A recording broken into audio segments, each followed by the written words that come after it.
স্থানীয় সময় রোববার ইরানের বিপ্লবী গার্ড বাহিনীর সদর দফতরে হামলার দাবি করে মার্কিন সেনাবাহিনী। সামাজিক যোগাযোগ মাধ্যমে দেয়া এক পোস্টে যুক্তরাষ্ট্রের সেন্ট্রাল কমান্ড জানায়, মার্কিন সামরিক বাহিনী বিশ্বের সবচেয়ে শক্তিশালী বাহিনী। আইআরজিসির আর কোনো সদর দফতর নেই।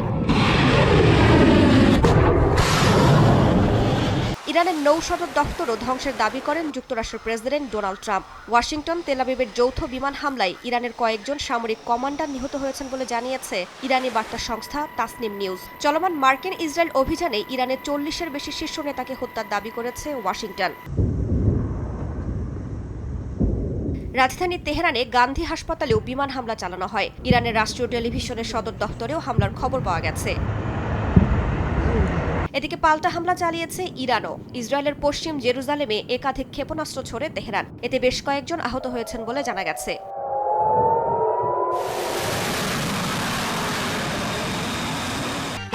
গরমে দাপাদাপি। ঘরের চালের স্থায়ী সমাধান আনোয়ার সিমেন্ট শীট।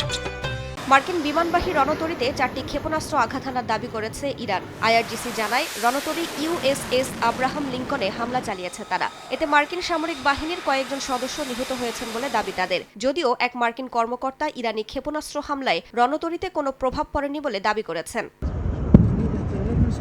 এদিন ইরাক, বাহরাইনেও বিস্ফোরণের শব্দ শোনা যায়। যুক্তরাজ্যের প্রতিরক্ষা মন্ত্রণালয় জানিয়েছে, রোববার কাতারের দিকে এগোতে থাকা একটি ইরানি ড্রোন ধ্বংস করেছে ব্রিটিশ যুদ্ধবিমান। চলমান উত্তেজনায় হরমুজ প্রণালী বন্ধ নিয়ে দেখা দিয়েছে শঙ্কা। তবে হরমুজ প্রণালী বন্ধের কোনো পরিকল্পনা নেই বলে জানিয়েছেন ইরানের পররাষ্ট্রমন্ত্রী।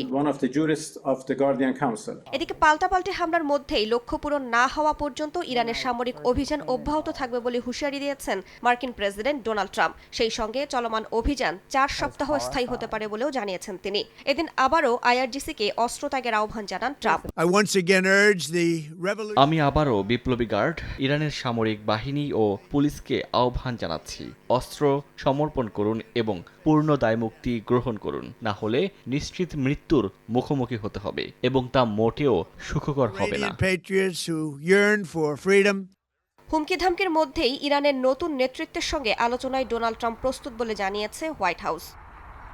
রাইসা জান্নাত, সময় সংবাদ।